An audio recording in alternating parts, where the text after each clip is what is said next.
A short story set in the Shifters world. This is the first of a series of short stories that will be set in my Shifters series Draw One in the Dark, and upcoming gentleman takes a chance, from Bean Books World. Yes, I probably could sell them, but right now I don't have the time to research markets or even submit. And it amuses me to give away freebies, now and then. I can sell other stories. It's not like I don't write a lot of them. So, without further ado, Sweet Alice, a prequel to Draw One in the Dark. Sweet Alice Hoyt. The young man walked along the streets of Gulfport, Colorado, his collar turned up against the November wind, his mind in turmoil. The day before Thanksgiving, and the lights of the shop windows and neon signs puddled like curdled milk on the patches of ice that dotted the sidewalk. Raphael Troll might look like a California surfer, with his slightly too long blonde hair, his seemingly built-in tan, but he had been born and raised in Gulfport, and knew of the customary Thanksgiving blizzard, and avoided the ice on the sidewalk without even thinking about it. Just like he avoided broad splashes of slush thrown by passing cars. He walked from his parentum, a mile and a half away, in the older part of downtown, where dignified Victorians sat on broad lawns, had resisted the various waves of devaluation and now gentrification that had submerged the surrounding areas. His feet had brought him, as they so often had when he was much younger, to the shabby splendor of Fairfax Avenue, which ran in a straight line the length of Gulfport, and where used bookstores competed for attention with diners, with head shops, with used CD stores, with craft shops. As a young boy, he had frequented the comic book store he was now passing. Later on, his interest had moved to the specialty mystery store down the street. And his entire class really had gathered at the Athens down the street for milkshakes and burgers and conversation. He wondered if Alice, his high school sweetheart, still worked at the Athens. When they parted, trying to be very grown up about the idea that he was going to Denver to study law enforcement, while she would stay here and study art and design at the local community college, while working she had intended to continue waitressing. Alice was the last person he needed now. And to even think of telling her what had brought him back home, what had made him give up his lifelong dream of being a police officer, made his throat close in a knot of panic. He'd have to admit to her he'd lied. That he'd lied to her all these years. That he wasn't anything like what he had seemed in school in all the time they'd spent together. He'd have to admit he'd lied to himself. That he was not the person he thought he was. That he wasn't even human. His father had picked him up at the bus station, well away from the college, where Raphael had asked to be picked up. He didn't even know why, except for a moment, with the barest of hesitations, he had thought of getting on the bus, of going somewhere unknown. Of never coming back. Only rationality had overcome him like nausea. There was nowhere he could go and be away from all humans in such a way that he was sure he wouldn't hurt them. The more he isolated himself, the more he would be likely to give in to the beast, and to let it take over, let it submerge him. What he needed was to go home, to go back to people who knew what he was, and loved him nonetheless, and helped keep him safe. He called his father on his cell phone, despising the way his voice shook at his father's worry tone. And when his father had driven up in the old pickup, Raphael had gotten in without a word, set his duffel bag at his feet, clicked the seatbelt shut and hunched against the questions he knew would come. Only they never came. And an hour later, on the highway, Raphael had felt he needed to give his father an explanation, the same explanation he'd decided he'd deny him, had he asked for one. "I can't go through with this," he'd said, hearing his voice hesitate and break, as it hadn't in at least 2 years, and feeling much younger than his 19 years. "I can't, Dad. I just can't." His father, driving carefully under increasing snowfall, had only grunted and said nothing else, his eyes seemingly intent on the highway. Was he upset? Raphael had wondered, and then on that almost slapped himself. Of course his dad was upset. In a way, though no one had forced him into it, Raphael's decision to become a police officer had been as much a family inheritance as anything else. His great-granddad arrived in Gulfport from some godforsaken German town or other, had been a beat cop. His granddad had followed in his footsteps. Raphael's father was the only one to have formal training as an investigator. And Raphael, from his earliest childhood, hearing his dad discuss his cases at the dinner table, had never wanted to do anything else. Raphael's mom had named him after a literary character who thirsted for justice. Raphael had grown up surrounded by mystery books, steeped in the idea that justice must be done. He wrapped his arms around himself and moaned. "I can't." His father grunted again. He kicked the windshield wipers up one notch. "What happened?" he asked at last. "What put the fear in you?" Raphael let out a long exhalation of breath. "I didn't." He stopped, because he felt tears pool in his eyes and drip down his nose. He wasn't crying. No, he wasn't crying. He refused to cry. "There's tissues in the glove compartment," his dad said. Cold as making your nose drip. Raphael grabbed a tissue and rubbed at his nose and face. I woke up shifted, he said, his voice made firm by anger. I woke up and I was a lion, in the middle of the hallway. Just wandering around. There was no one. But if there had been, I might have eaten someone, Dad. I might have. He bit his tongue, because if he went on, he was going to cry in earnest, and it would embarrass his father even more than it would embarrass him. His father nodded. He said nothing. He turned his lights on medium, to avoid their being reflected on the increasingly thicker snow.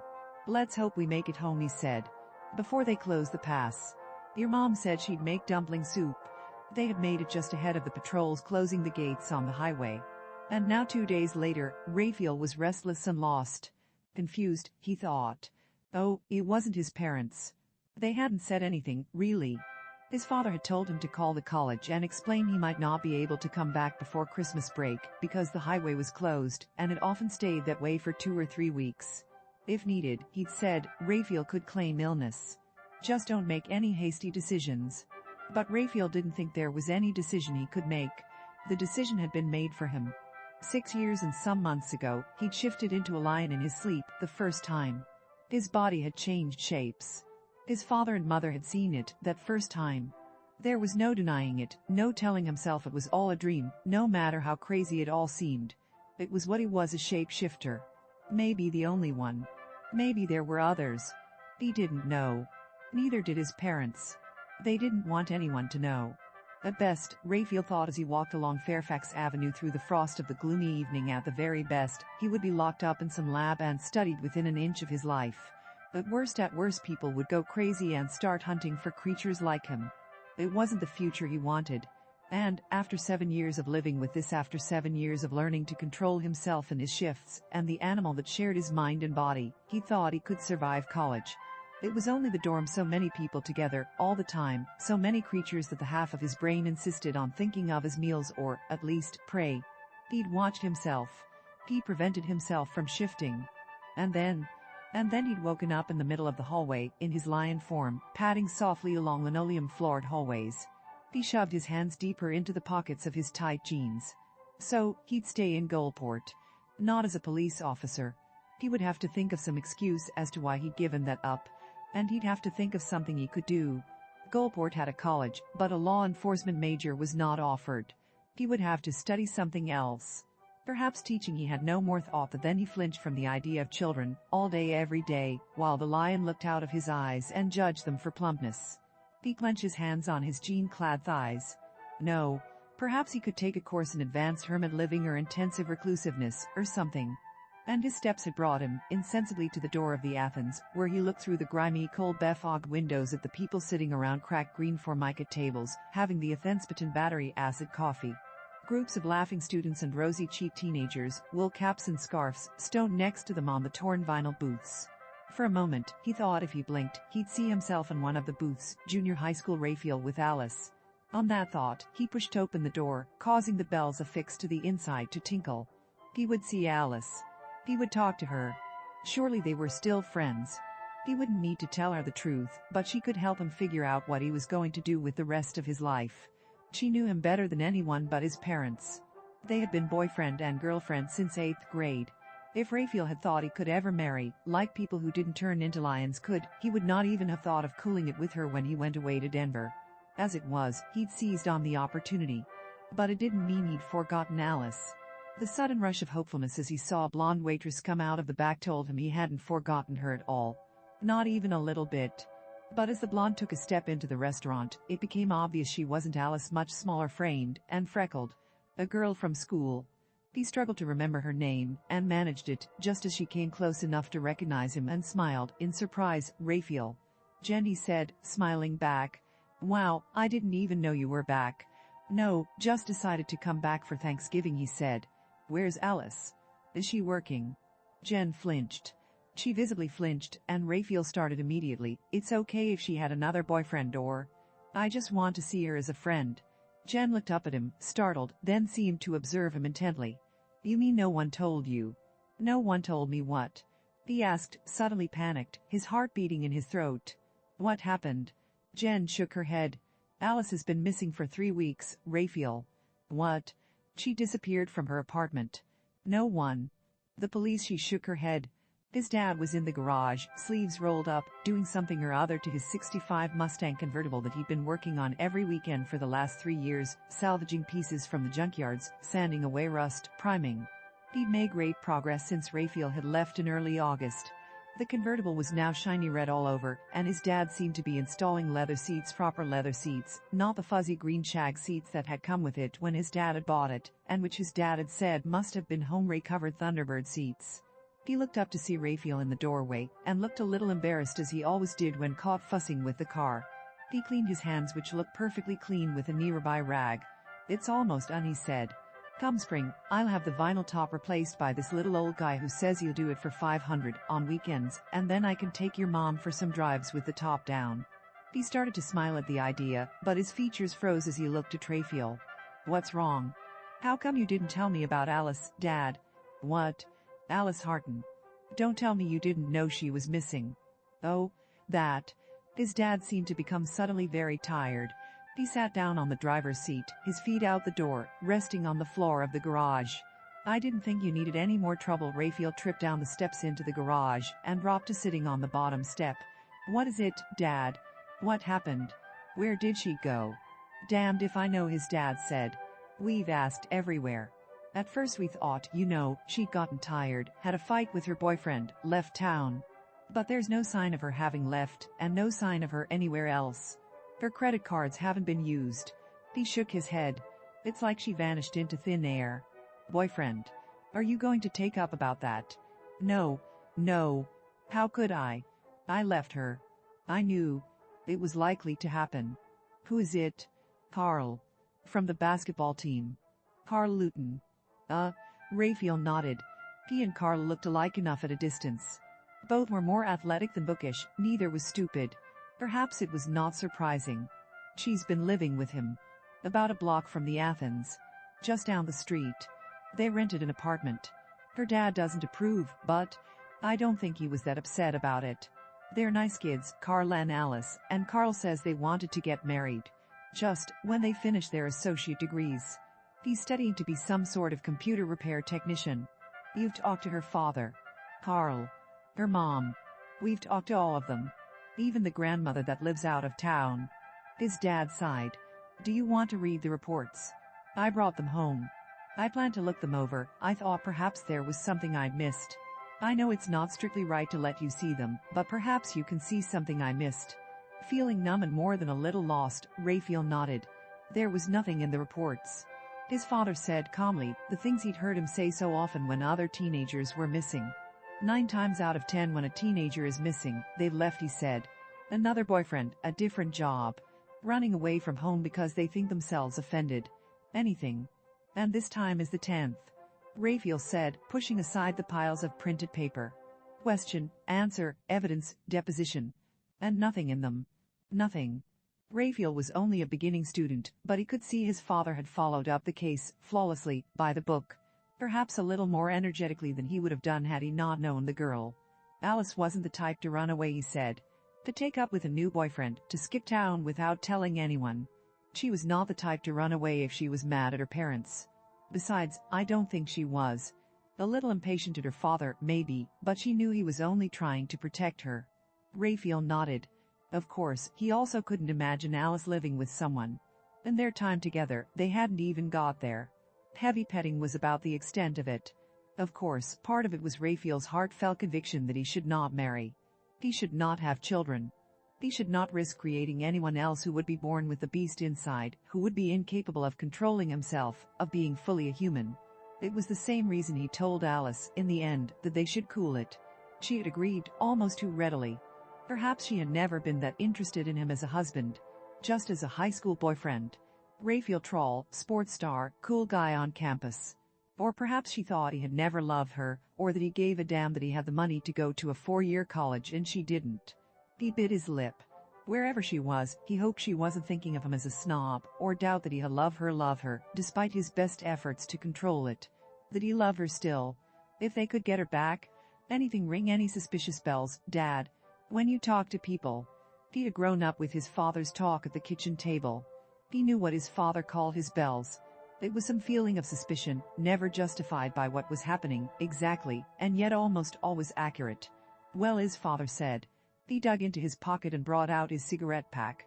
He'd once been a pack-a-week smoker, but he cut it down, and now smoked only on weekends, and only outside of in the kitchen, per his wife's decree.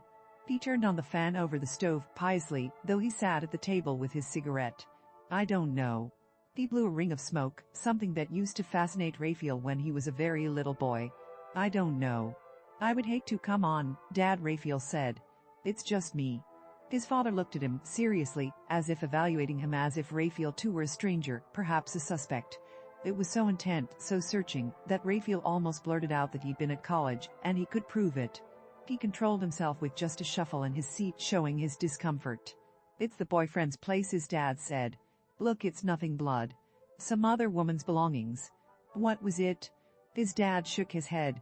Just too clean. Really clean. Not the whole place. It's just one of those student apartments, you know, small kitchen, living room, tiny bedroom. The living room and the bedroom were a mess. Well, not really, but you know, he allowed his lips to quirk. Like you keep your room. Raphael shrugged. A book here, a book there, a bit of dust. His mom didn't dust in his room, not since she'd thrown out his chem notes in his junior year. But the kitchen. The kitchen was sparkling. Shining. Old vinyl tile on the floor washed till it shone white. It smelled of cleaners. He shrugged. Look, it's nothing.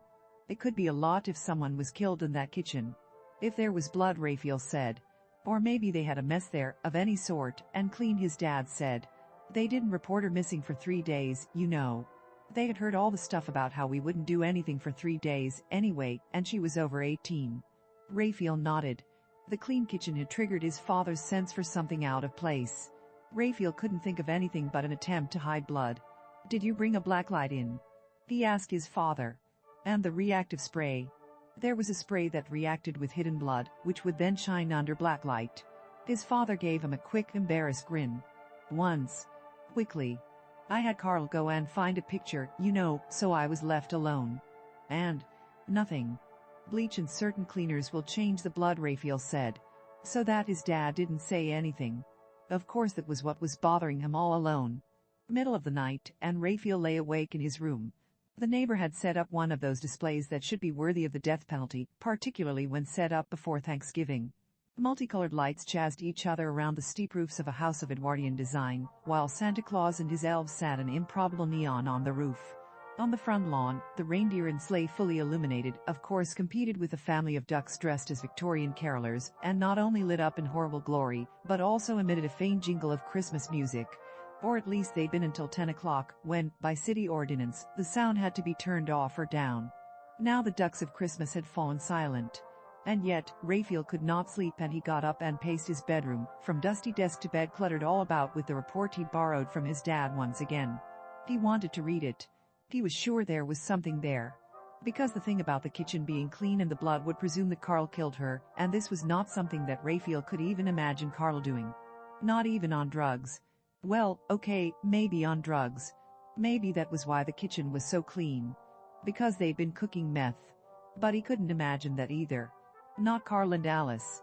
They were both serious. Raphael knew Carl less than he knew Alice, of course, but he would say both of them were or appeared to be much more serious than himself. He could imagine them grimly saving to buy their first car or their first house. He couldn't imagine them dealing drugs. He walked again, from the desk set in front of the window, through which the riot of light spilled to the bed, and then back. The blacklight hadn't found anything. Perhaps it was drugs. Perhaps Alice had skipped town to escape being arrested. Or perhaps it was blood. Perhaps the blacklight hadn't picked up anything because it had been cleaned up. If there were some other way of telling. In his mind, clear, stark, the idea of the lion. Of what things felt like to the lion. Of the lion smelling. Some smells were always very clear to the lion. Blood was one of those. Raphael had never turned into the lion on purpose, and certainly never to figure something out. But now the idea had come and lodged, and he could not avoid it. If there was blood there, if there had been blood, the lion would smell it. He turned to his father's report and got the address. He didn't worry about finding the key. If Alice had been living in the house, he was fairly sure he could find her emergency one. In case she got locked out. She had a limited number of places where she liked to hide the spare key, but she always hid one, because she often forgot her keys. Taking off his pajamas, he slid into a t-shirt and jeans. He was going to go hunting. He was going to go hunting as a lion. Heaven help him, but after all these years of keeping the beast down and keeping the beast hidden, he was going to shift on purpose, and he was going to use the abilities of his shifted self. He rang the doorbell first, and knocked at the door for a while. He had no intention of breaking in, unless he were sure there was no one in there. People got nervous when that happened. And he never, ever wanted a human other than his parents to watch him change. He was helpless when he was between states, incapable of either speaking or forceful action. The last thing he needed was to be caught in that space and attacked. And he knew damn well that half the people attacked when they were scared.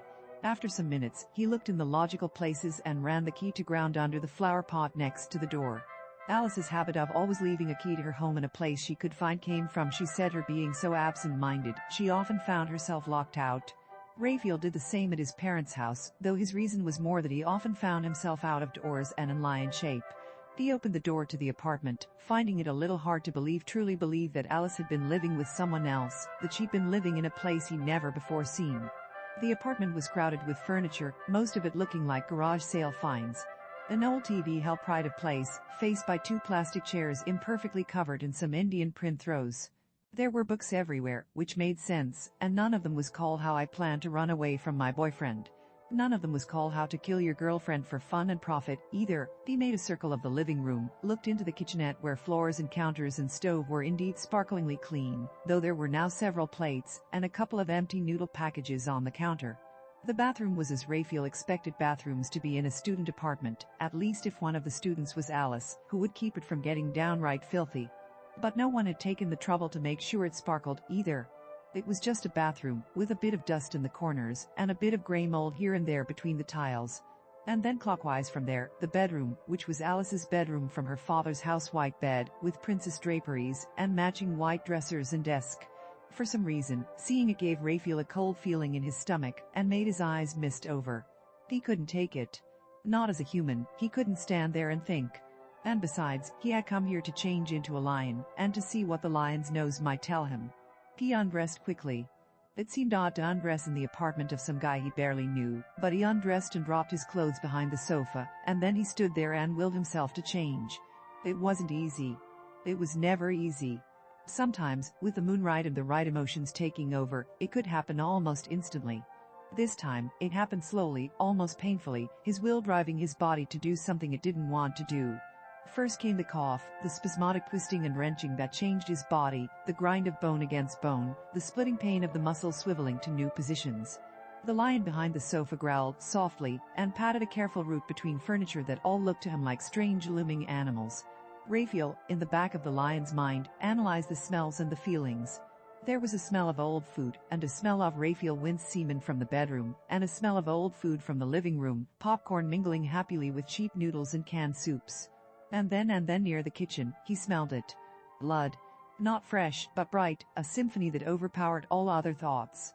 Blood, which to the lion smelled like prey, the hunt, and Raphael forced the lion back behind the sofa, step by step.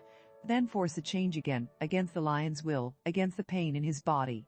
His face set and grim, he went back to the kitchen. He thought he wouldn't need the black light.